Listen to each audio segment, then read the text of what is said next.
சுந்தரமூர்த்தி சுவாமிகள் அருளியது. எந்த செயலும் தடங்கலின்றி நடக்க இடர்களையும் பதிகம். முதல் திருமுறை பதிகம் எண் 52 திருநெடுங்களப்பதிகம். திருச்சிற்றம்பலம்.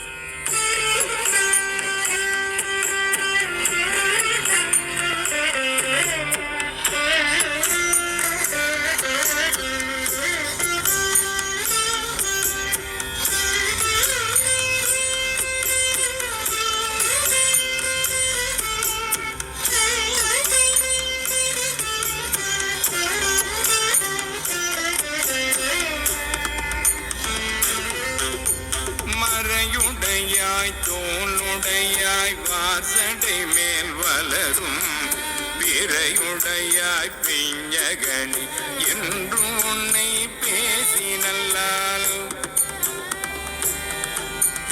குறையுடையார் குற்றமோராய் கொள்கையினால் உயர்ந்த நிறையுடையார் இடர்களையாய் நெடுங்க